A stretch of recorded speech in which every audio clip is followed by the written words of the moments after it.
and recording. Recording. What am I talking about? I've just hit record. I've been watching every single one of the Mission Impossible movies in anticipation for Final Reckoning, which we watched today. And my God, was it glorious? It was such a heartfelt ending.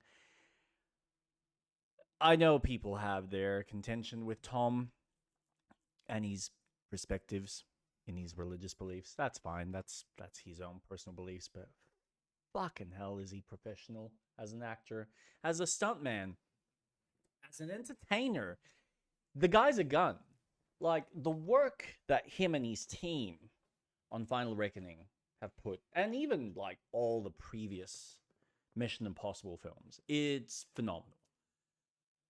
But what I really love is despite the fact that he's doing the stupidest shit, the fact that he is going through and like jumping into an airplane, even though you know he's strapped up, but you'll get in during the action and still make time to put on his seatbelt and pop on his helmet. Like every time, without fail. Even in all the previous films, if he's jumping into a car, the first thing he's typically doing, he's buckling that seatbelt.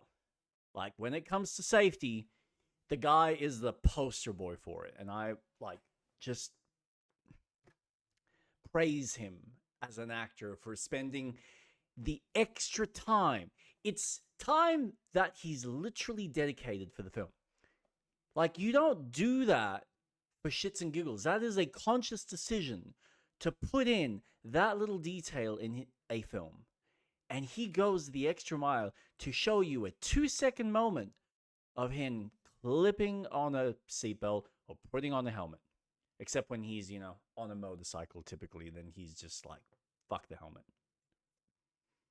For the really cool action set pieces. But for the most part, breathtaking. Really great film. I recommend anyone who's a fan of the series, anyone who loves the originals going back to the 90s till like now, and you're familiar with bits of the story, it just ties everything up so well and just in a nice bow tie. Like it's just a nice, wonderful. Really breathtaking. Well done to Tom. I hope when this film officially releases, because somehow I didn't even know that the movie technically isn't out. It's not out till I think the 21st, 23rd. Let's just have a quick look here. Final Reckoning release is the 22nd. So somehow we got a early seating, and there was seating available at Village. Yay, who'd have thought? A week early. But yeah, it was wonderful. My wife and I had a blast. Even she cried at the end, at the conclusion, how it was all kind of wrapped up with like one of the final monologues. Beautiful. All the set pieces that were created. I mean, there was so much amazing work. And even if you know there is stuff in the background and even things in the foreground that they use CGI to kind of enhance or hide things or give it a little bit more brevity or intensity, but you can tell so much is done in either a studio setting or is done outside with other stunt doubles and doing acrobatics that is just phenomenal. Like this is stuff that we probably haven't seen since like the 20s and 30s, where they were doing insane shit. Or even like some of the action set pieces that they used to do back in like the 70s and 80s for films. I forgot, I think it's Air Force One, where there's a scene where they actually have a stunt double going from one plane to another to like a jumbo jet through across a wire. It's like, stuff like that just excites me as a film goer. You don't get a lot of these films that put in this level of effort. You know that they use stunt doubles. You know that they do a lot of pre-stunt work and choreography in order to kind of break up what the actual set pieces or the actual moments of the film are before shooting. Because all of that's important in the pre-planning so that you get the most out of your filming time and you're not wasting precious funds waiting around while, people are trying to figure out what the actual scene is going to be. So there's just so much planning that goes into these kinds of films. And this is no different. This is no different. Now, some of you, if you've been following the stream or watching, have probably noticed that I've got a second character. I have been doing some grinding in this game. And I kind of stopped with Alexander because he was beginning to get a little bit stronger in the stats. But what I've realized is the way this game is structured, I don't think is going to be super friendly for people who want to just progress through the story. Realms? Do I have? Yeah, no, I want Lucy. And here's why.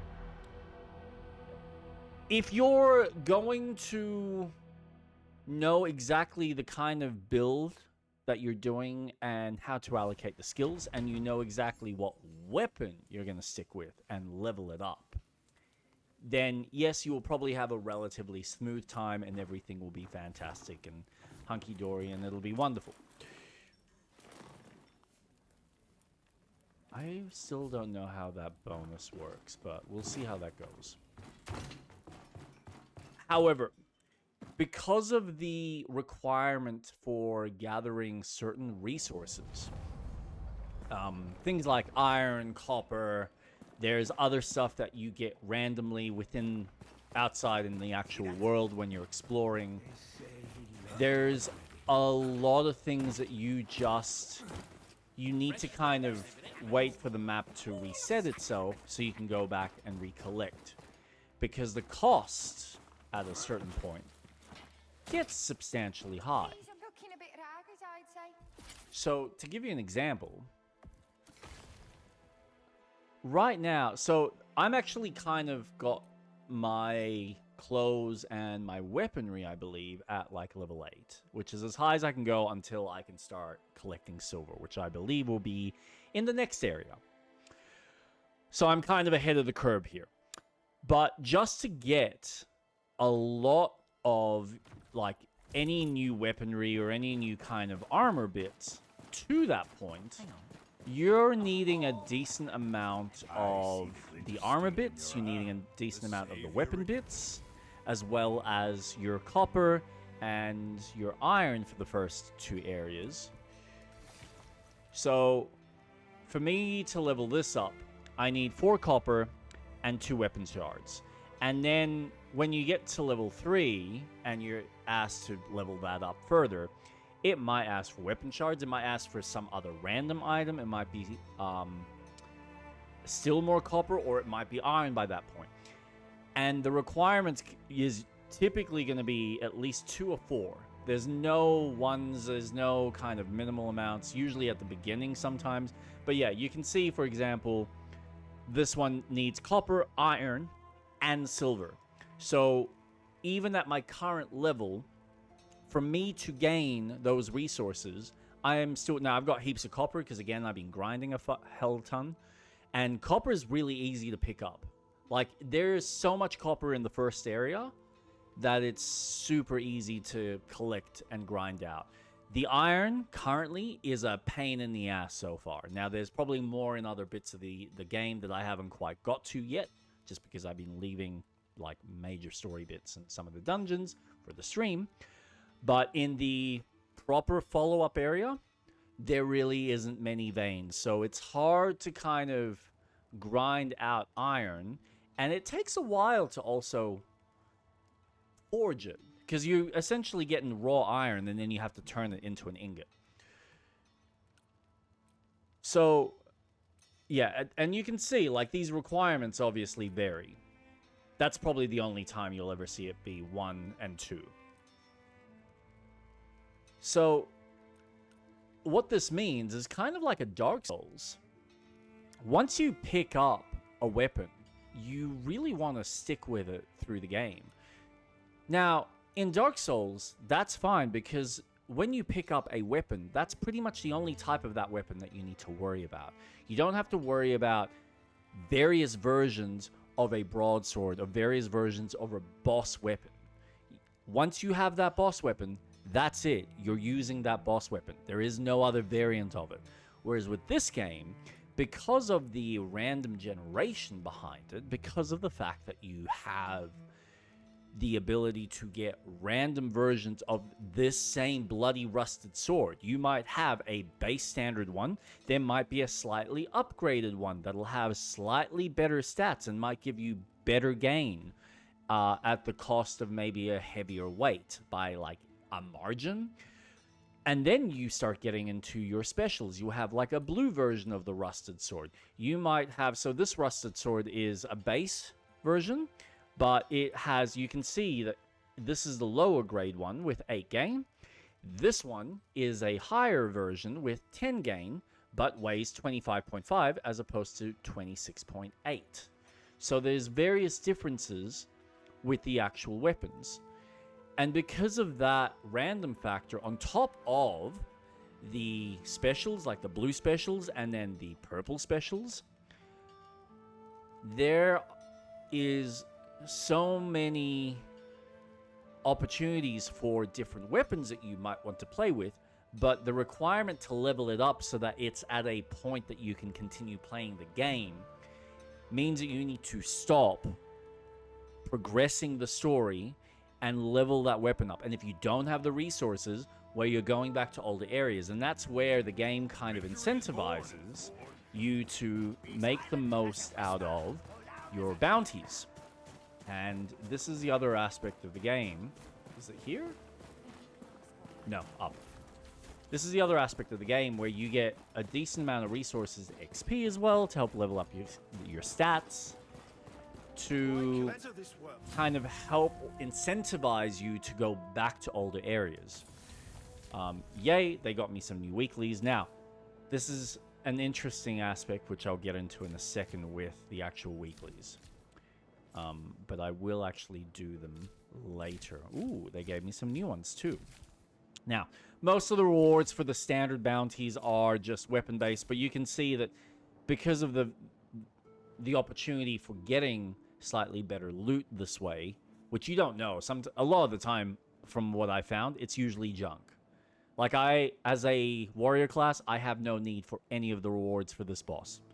But I choose to do it if I want to, A, get more money, because I will get not only 2 silver, some experience, but as well 3 items that I can then sell.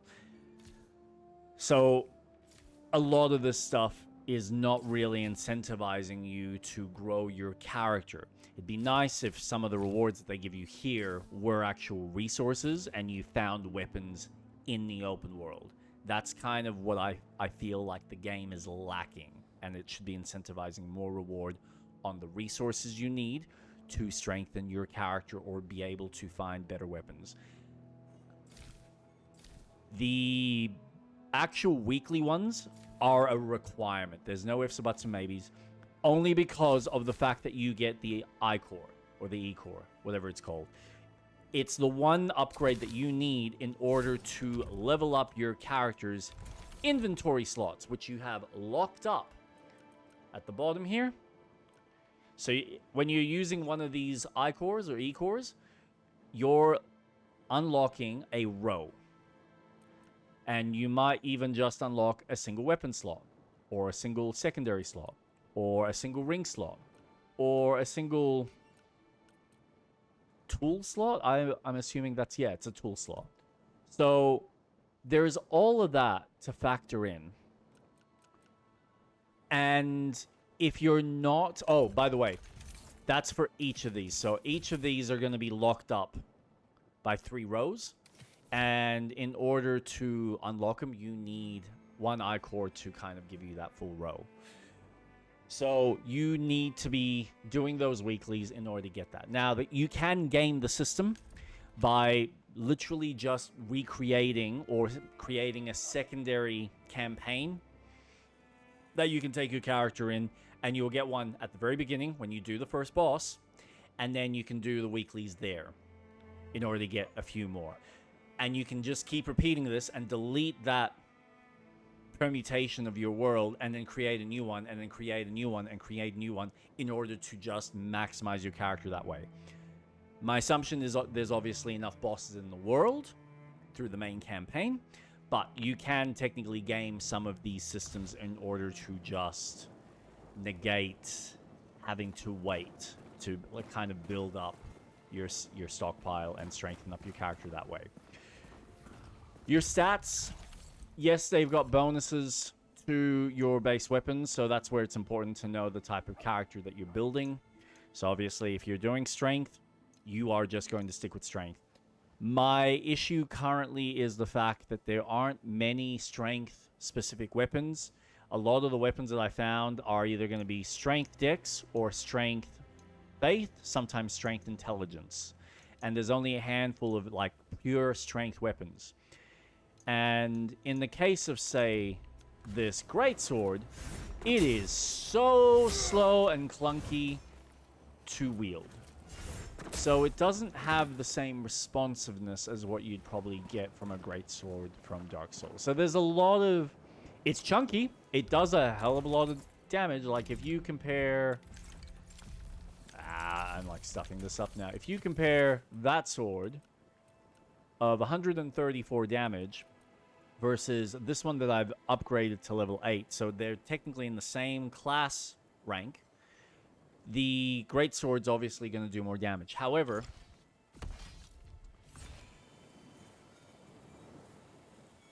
this is much quicker to move with and doesn't use anywhere near the same amount of stamina. So you can actually get in a single hit and then move out the way, as opposed to the limits that you have with this chunker that's really slow, and it has such a wind-up that most of the time, a lot of the characters, especially the quick ones, will have multiple hits, and by the time they've hit you, you're stun-locked. Like, you cannot get out. Unless you can get in a hit before they can, yes, you can stun them, and yes, you can take advantage of them. But if you don't, you're screwed. So, yes, in its current state, I don't feel like the game gives you enough quests and has an even kind of balance for your growth. And I think that's because of how they've designed the level up system for the weapons. You need to level up your weapons and you need to level up your armor in order to stay consistent with the difficulty of the game. There is no ifs or buts or maybes. If you suddenly find a new sword that you really like that has really cool stats and you keep it at level 2 because you don't have the resources, you are going to have a tough time in the second areas and onwards. There is just no way around that. Unless you've got the tenacity to be able to handle the kind of hits and you're really good at dodging and really good at blocking, by that point, sure, you're going to be fine, you're going to have a fun time, and you're probably going to find it challenging. But for a regular player who goes, ooh, I'm playing this like a Diablo game, I found a new cool weapon that I want to play with, well, I hope you've leveled it up, because you are not going to have a fun time with that weapon. That's just the reality of this game.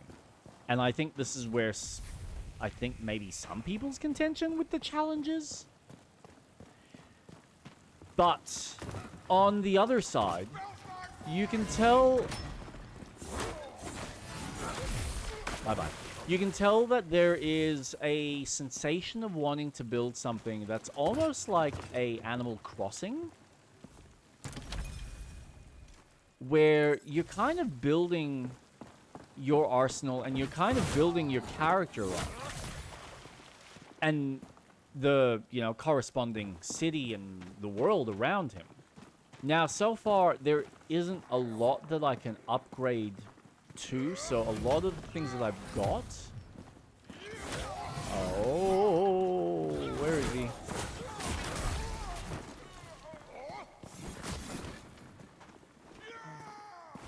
Oh, there we go. Backstabs are super fun in this game. And I don't think... Oh, no, I can block. Cool, cool. Just making sure. Oh, I can block, but I cannot counter. That was the...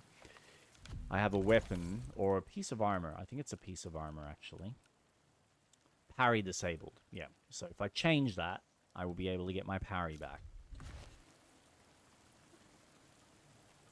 What was I saying? Jesus, I lost my train of thought. Yeah, so it's not the most straightforward game if you're wanting to jump into this to just experience a Moon Studios campaign. It is very much you want to sink in the time and you want to develop your character. Go and experiment, find weapons that you like, but also spend the time and do the missions, explore and re-explore areas in order to grow your character, grow the town, and strengthen yourself before moving on to the next area. So there is a little bit of that kind of grinding.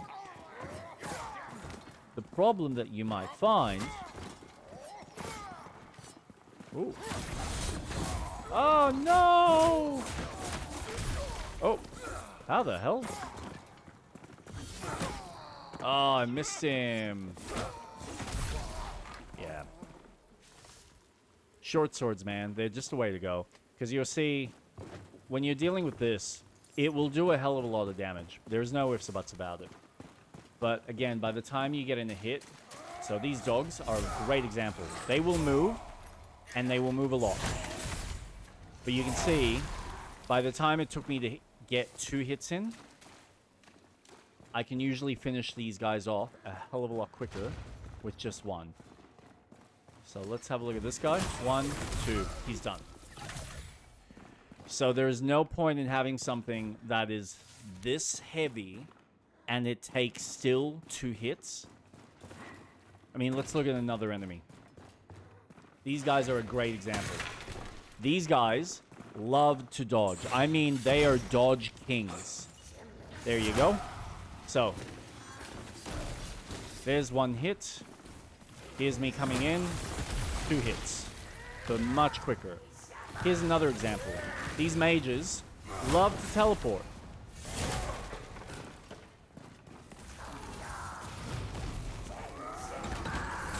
And they will happily fuck your shit up. So you will go through a hell of a lot of health trying to deal with these guys as a heavy class or a strength class with a big 2-handed sword. Unfortunately, it's not enough to justify the efficiency of a much smaller weapon that, on paper, does less damage, yet kills them and has a much faster DPS. That's the word I'm looking for. So, yeah, I feel like there is a lot of tweaking to be made with how some of the weapons work, because there are clearly better weapons than others. The animations are amazing. Like, I was playing around with the... What class was it? I was creating a Dex class, and I was making a character that was using daggers, and daggers were really powerful because of the fact, especially if it's a single dagger, you can have a bow in the other hand. So when you build up your focus bar, not only do you have like a secondary attack, but you've also got your primary bow attack, which means it uses focus, but it gives you a long distance shot. So you can get in a couple of hits, get some distance, do some shots, versus using things like the fisticuffs, which are amazing animation. If you can get in a backstab kill, it is just a suplex. You grab the character and you slam him back, and you just watch the explosion of blood. It is beautifully animated with the rest of the kind of motion and the shake that they add. It is phenomenal. Like, the art team with the animation team and the sound team are nailing this game. But then you try and use it against a boss, close combat, and they will fuck your shit up so quick. It is unfair in so many regards. So, it is tough. It is not an easy game. And there's not a lot of forgiveness in making mistakes. It is very forgiving in how much resources you can get. So, for instance, I'm collecting mushrooms here. Mushrooms are one of the major resources in order to cook a basic stew. There is another, which is a plant, but it's fairly easy and you can get a decent amount. As you can see, again, grinding, I've gotten like 185 of the Artemisia herb. But you don't get a lot of health. For my character currently, so I need 2 of these mushrooms to fully maximize the health of my character, because his hit points right now is about 258. Technically, it's like 3 times. So, not the most effective food. That's where I need to start cooking the better stuff. But even then, it's still like only 100 health. So, it would still take me 2 fish skewers in order to get a full bar of health. And considering some of these enemies, 1 or 2 hits, and you're basically dead in a lot of cases. Now, I've obviously got a decent amount of fish, but to get fish, there's not many rivers around, and it's not like the game gives you a hell of a lot of fish. So again, this is kind of my point. If you're having a bad time with this game and you're not doing well, then you have to spend time out of your way to grind for resources in an older area, to strengthen yourself, to then be able to have enough resources to continue your progress. It is not the most... I don't know if balance is necessarily the right word, but it's not the most streamlined system. And I think that's okay, but it's certainly nothing like a Diablo. It isn't anywhere like a Diablo. It isn't even anything like a FromSoft game, where the sense of progress is always moving forward. You're typically going to either have 1, maybe 2 weapons that you can upgrade. Now, you can grind for certain resources, but the games usually are well catered to give you enough of your rocks and stones in order to upgrade a handful of weapons. And you will typically find what you're looking for early on and stick with it to the end of the game, unless you're someone who has found something new later on and you go, hey, that looks like fun, I actually want to upgrade that. Then you can always spend the time and kind of level it up, strengthen it, do whatever. But there is a natural process, and the grinding required is not as excessive, especially in something like Elden Ring, where you can actually buy the resources. If you find the specific bells required to give to the shopkeepers, you can actually just get those resources from a vendor. Plain and simple. So then all you need to do is grind souls, which is stupid easy at that point. But in this, you don't have any of that. There's no... You can buy resources, but a lot of the shopkeepers, they really only have 1 or 2. It's not like they... Oh, I think I'm going to die. Yep. Yeah, die. It's not like they have a ridiculous amount of stones that they hold on to. So you don't really have an option other than go out into the actual world. I keep killing myself. And grinding that shit out. I really need to stop doing that. Take the stairs, goddammit. Now, if you die a lot, your inventory's durability goes down. So, you can get hit a ridiculous amount of times, and it won't really make any difference to your character, other than health. It's only when you actually physically die that you really take any loss in durability. And that requires a little bit of money to obviously repair that, which isn't too bad in the grand scheme of things. Can be a bit painful at the beginning, but again, if you're going off and doing your due diligence and kind of exploring every nook and cranny, every kind of chest that you can find, taking it back to town and selling that shit, you will accumulate enough gold and silver and bronze to facilitate everything that you need. So, yes. Any tree that you find, cut it down. Any rock vein or stone vein that you find, make sure you mine that shit. I don't care how insignificant it may seem. It will save you so much time later on, especially when you need to build something and you want to build it quickly and get it up to the current level. And like, I'm looking at this from a class 1 resources to class 2. I can't imagine what happens when they suddenly introduce class 3 and class 4. Like, it is at the level of a survival game by that point. Almost like playing, what is it? Enslaved? And what is that Viking game? I can't think of that damn Viking game. Valheim? I think it's Valheim. Pretty sure it's Valheim. Yeah, Valheim. Yeah. So Valheim is one of them. I mean, most of those survival games, most people would be pretty familiar with that kind of system. It is that style of game. If you're into that, you will have a blast. It is fun. I am looking forward to them adding co-op because I think that'll add an extra layer to it. How it'll be balanced, I have no idea. Because I will say, you can dupe a lot of the bosses in this game. And having a second player means that they're either going to have to add some extra animations to account for a second player, or they are seriously going to add some serious difficulty to these bosses. Because provided, I mean, the bigger guys, yep, there's no way you can really get a backstab. But if it's a humanoid, you get behind them, and you find that exact spot, it is just instant. And you will do a hell of a lot of damage. Even more so if you're like a crit-based character that's dex-based. So, there is a lot to love about this game. But I can also see certain people's frustration with it. Are you telling me to jump?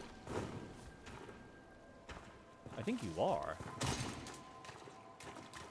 Woo-wee! Yeah!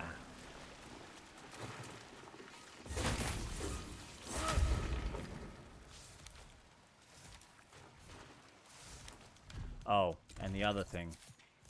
Keep in mind, because you have limited inventory, if you're going into new areas, try and keep the old stuff in storage. There's no point in holding on to anything new and anything unnecessary, or anything old and anything unnecessary, because you would just be removing space in order to store the things that you actually need while you're going through and collecting all the new stuff that you're going to need progressing forward into the game.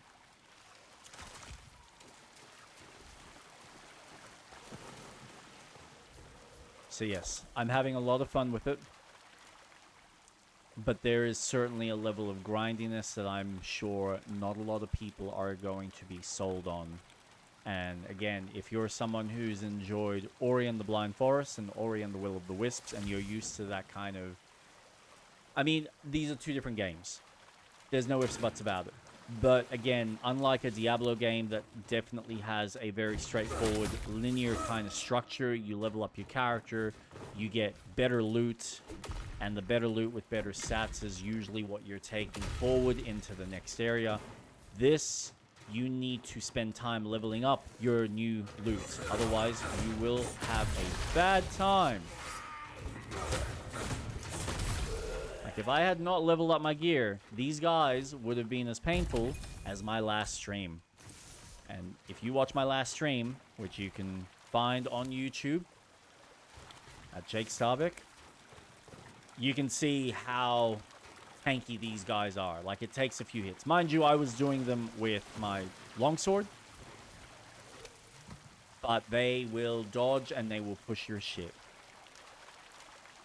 I'm actually grateful that I leveled up my short sword, because damn, this thing's useful. Bye!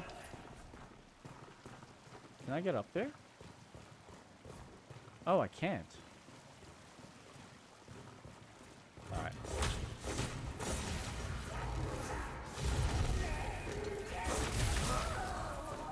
Sayonara, dickhead.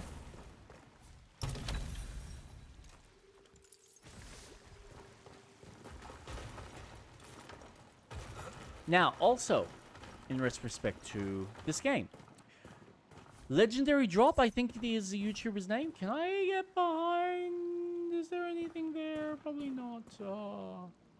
Ooh. Yes, Legendary Drop, the YouTuber, did a beautiful video talking about the slight controversy that this game has had after the Breach update. Now, I know there are some people that obviously had contention and were posting negative reviews on Steam, sorry. And you know what?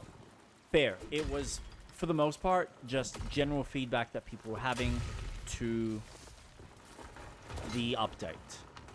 I haven't gotten up to that bit of the game, so I have no idea. Obviously, anyone that's been playing knows that they will have had to have created whole new characters in order to accommodate for the new update.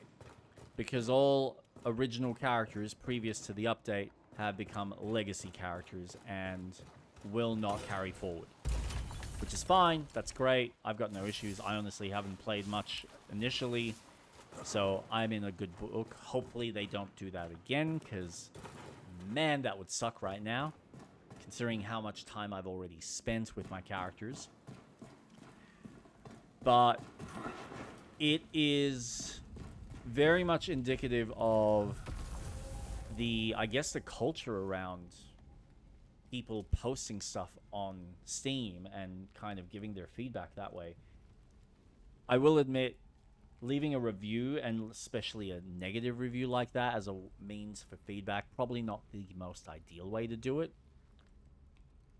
I'm sure a lot of you are concerned that if you use the forums that are available on Steam, that the developer is not going to see that feedback. I am sure they will. They are a small developer. They are taking that shit seriously. This is their livelihood, and they give a shit. This is not a game that they're doing just for money's sake. Yes, it is going to, give them the finances that they can support themselves, their company, as well as their families. But at the end of the day, they are passionate about this. The director didn't go out of his way to buy the rights to the studio and its games just for shits and giggles. They are serious about this product. They are serious about delivering this as as this complete vision that they want it to be. Give them the opportunity. Give them the chance. Tell them how you feel in the correct places. But for the love of God, leaving a negative review, maybe save the review for when you've actually played it and you go, you know what, as a whole package currently, fuck, it's annoying and I really don't like it. Or, you know what, it needs A, B, and C, but I really like it. Like, if you're going to hate it as a whole thing, walk away, don't come back. But to, sit there and use it as a means for feedback, better ways to do it, guys. Come on. We can do better. As a community, we can certainly do better.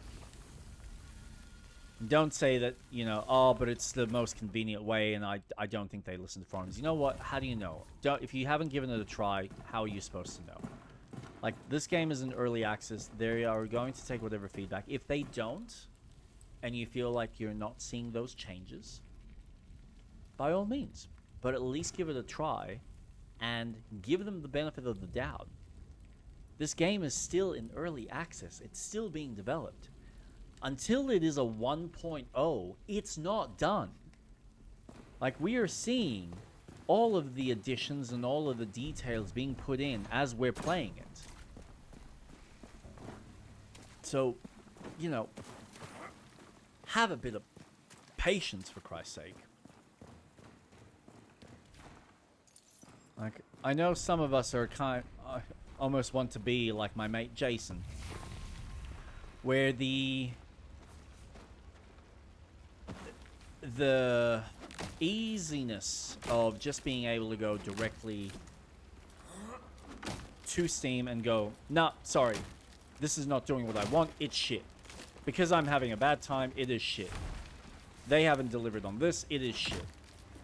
It's a very black and white statement, and if you want to approach life like that, go nuts. But there's a little bit more nuance than just it's shit.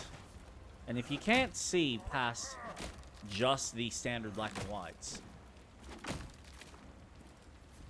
the screen ain't showing the gameplay, just a blank screen right now. Really? Because I'm seeing it.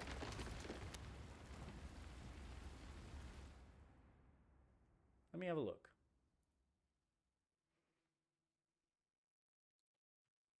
I'm hoping. Twitch. No, I can see it.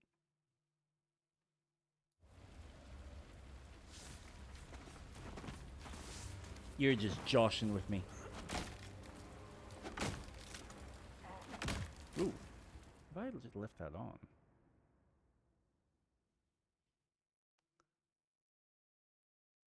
I can't see really. Well, that's unfortunate for you. There we go. Oh. But yeah, I advise anyone who's interested and hasn't seen any of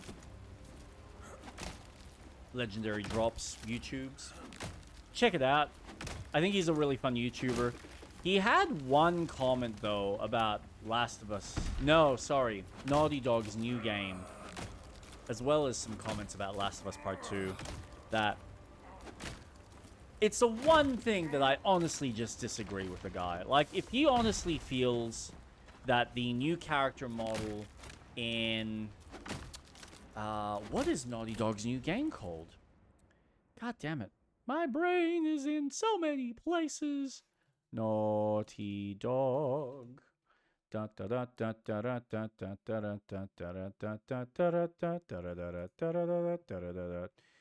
their new game? Intergalactic. Yeah, so it's I find it ironic. He has an issue, like so many other people, with the character model for Intergalactic, and the fact that he feels, like so many other people like him, that the developer is not listening to players wanting a natural woman. Someone with hair, apparently. Someone with natural beauty. And that is worth criticizing and worth changing. Yet, no one's criticizing anymore the fact that a Dark Souls game or a FromSoft game or a lot of these Souls-like games don't have easy difficulties. Not many people are criticizing Kingdom Come Deliverance for having their level of difficulty and not having a natural organic save system. So those systems are perfectly fine, and systems are perfectly fine, regardless of what the developer wants to do. Yet, we have an issue with characters. We have an issue with art design.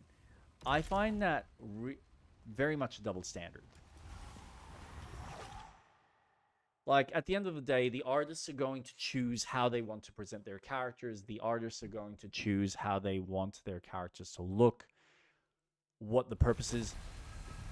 And sure, you know what? If you feel that there's more to the character design that obviously comes in relation to all of the expectations now in the industry with the...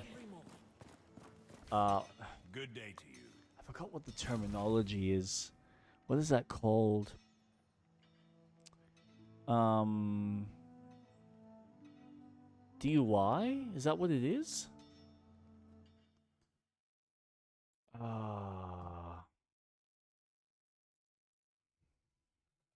Sweet Baby Inc.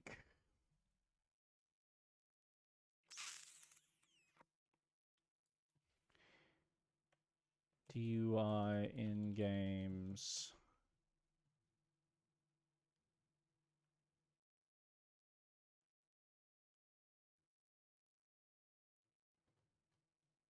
No, I forgot what that damn freaking terminology is called.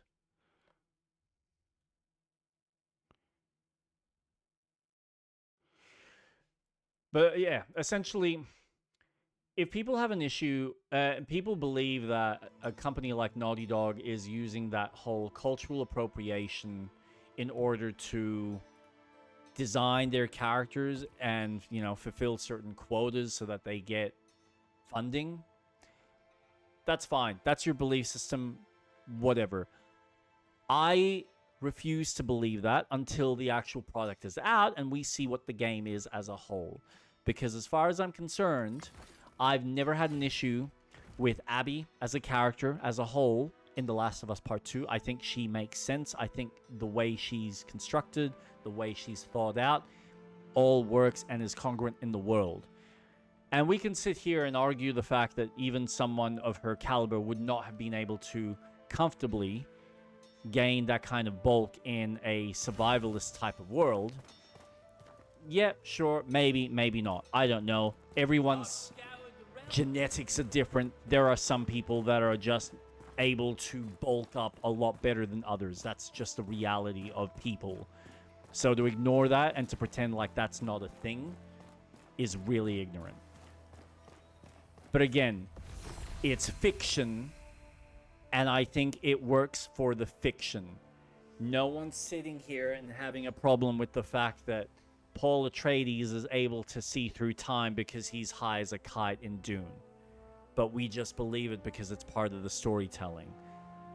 Deal with it.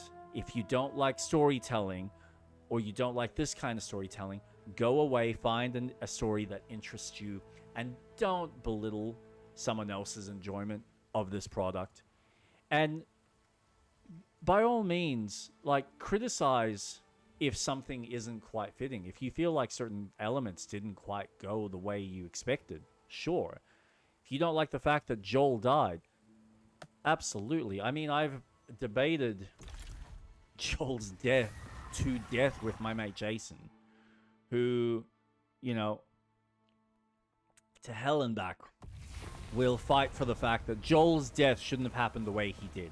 Now, I found an interesting video that kind of goes into why it's possible, why he might have dropped his guard, and the fact that he wasn't the first person to mention his name. It was actually his brother that mentioned it to Abby in the first place. So there is that little detail. There must be another way to get around. I think there is another way to get around. Because I can't go that way. But, look, aside from that, yes, we can sit here and... We can sit here and accept the fact that Joel might have been a little bit more on edge before rocking up into the belly of the beast. But he was also in a life and death situation and didn't really have a choice, because going back to the base while it was snowing and while they were being chased by a whole bunch of clickers and zombies, they were probably never going to make it on horseback. So their closest and their best point of protocol was to take Abby's word and get to her base of operations. So it's not like he really had a choice in the matter. Would he have walked a little bit more prepared and been a little bit more on edge? Sure. We can blame that to the acting or the directing choice, whatever it may be. But again, for the story's sake, that is how things played out. That is where they ended. That is how they got from point A to point B to point C. If you don't like that, that's fine. Completely understandable. That's what I needed to do. That's what I was missing. Ooh, boss battle time. So, yeah. I am looking forward to Intergalactic. I don't know what it is. I don't know what kind of game it is. So to criticize it based on the fact that we've seen one bold female, which honestly, we've seen bold females before. No one had an issue with Ellen Ripley going bold in Alien 3. I'm sure a lot of people went and saw G.I. Jane back in the day, and if you didn't, well, go check it out. It's actually not a bad film. There are plenty of bold females that we've seen in films. It's not a big deal, guys. Can we just grow up, please? Like, I don't see the issue with a developer going, you know what? We're going to have a bold female in a ship, in our story, and this is going to be our character. I mean, Jax, for Christ's sake, was bold. And we loved her. We loved her attitude. Why do we suddenly have an issue with Naughty Dog doing it? Mass Effect did it, and it was perfectly fine. Jax was kick-ass. How do we know that Naughty Dog's character isn't going to be kick-ass? Come on. Like, get off their back. Wait till the game is done. Let them finish the fucking thing. And then if the game doesn't work and the story doesn't work and the character is lacking in some regards, then you can criticize it. But to do it now, this early, based off one freaking trailer? Come on. Come on. Because you had a sore foot about the fact that Joel got killed? Suck it up.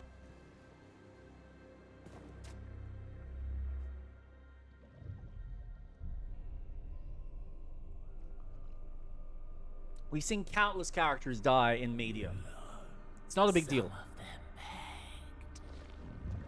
Grow up. It's storytelling. When we took their eyes and cut their throats. Ooh. But there are no gods to answer. Not even yours.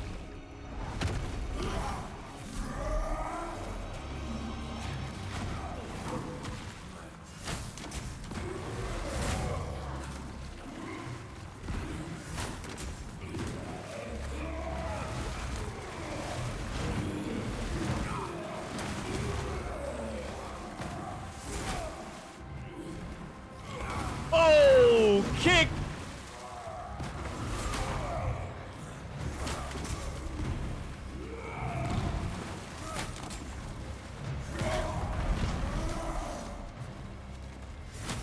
Oh, I'm gonna die. Yep.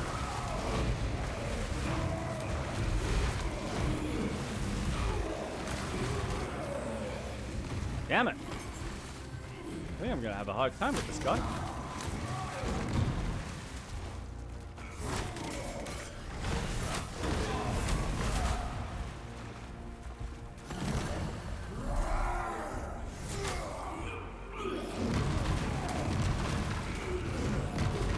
Whoa!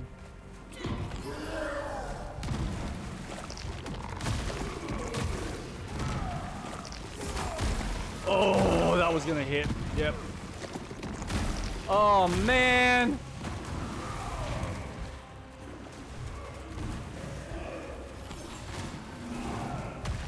Oh, that's... Oh, I can't heal anymore. I think I'm gonna have to do this again. Ooh, dude.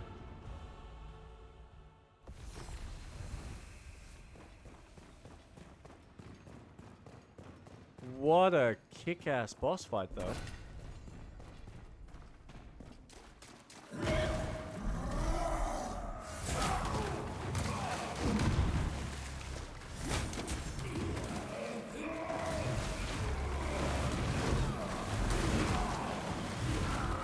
Oh.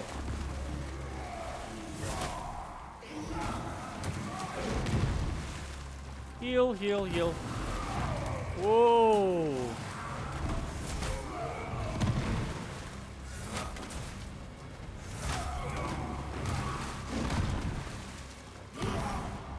Do you see what I mean by it just doesn't work with the heavy?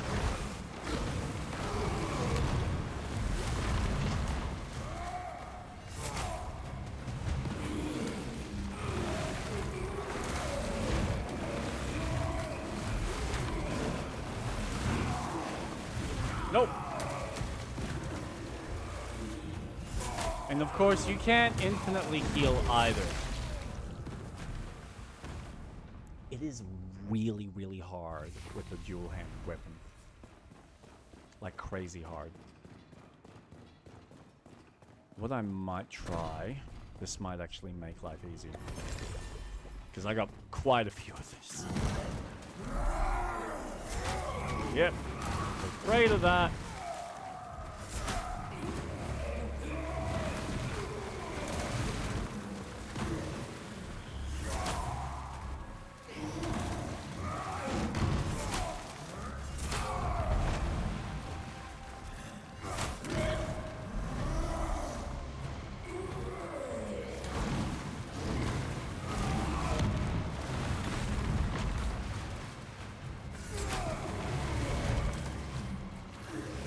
Boom.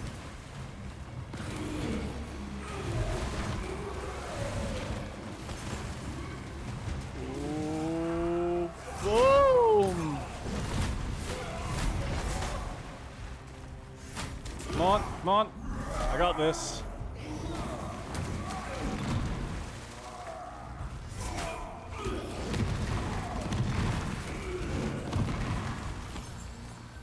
Now he's gonna go nuts. Ooh! Alright, now I gotta watch out. Fuck.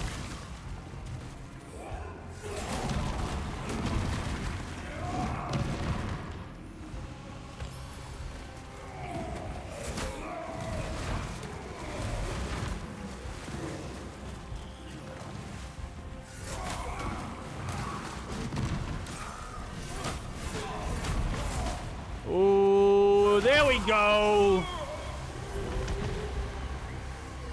Servant of God.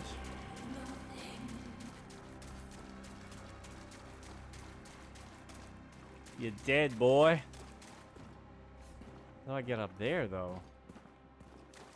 What do I do? Ooh, stairs. Hey,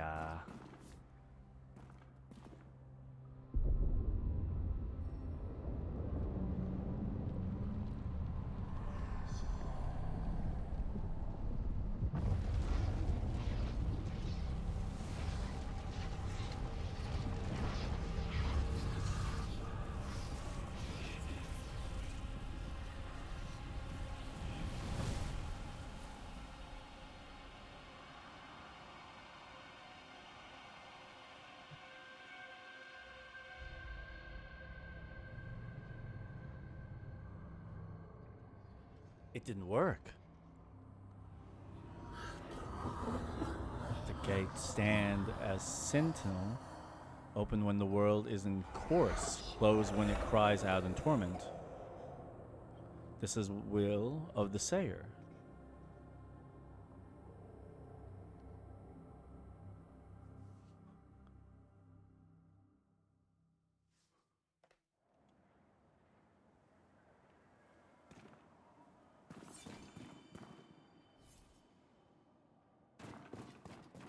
Are we missing something?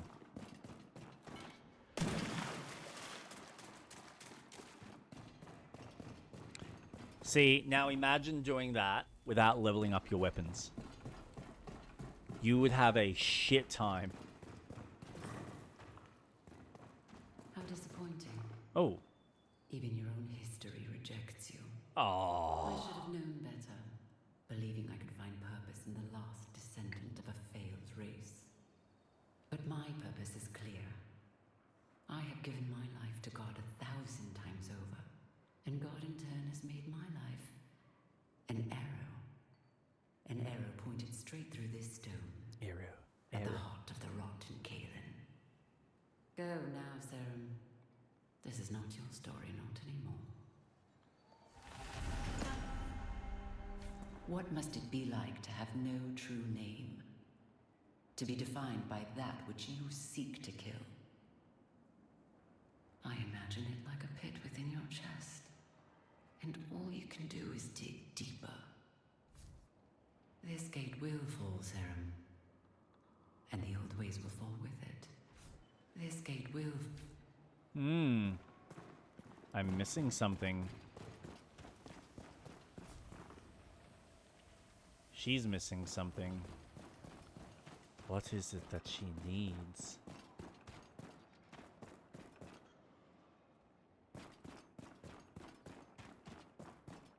I wonder.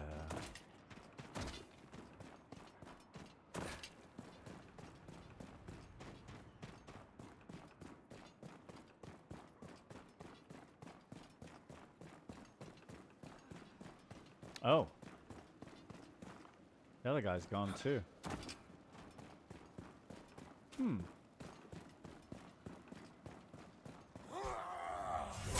Rah! Rah! Lots of rahs and rah!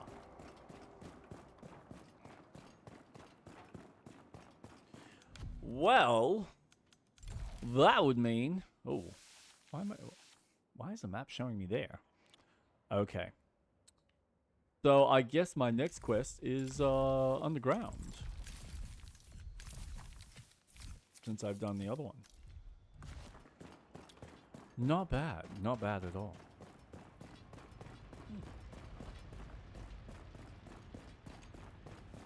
So I think we shall go back up. Probably do the 2 little optional boss quests. So I can at least get the Ichor. What is that called? Alright, I need to actually remember the name. I'm probably saying it wrong all this time. Yeah, Ichor. Plague. Ichor.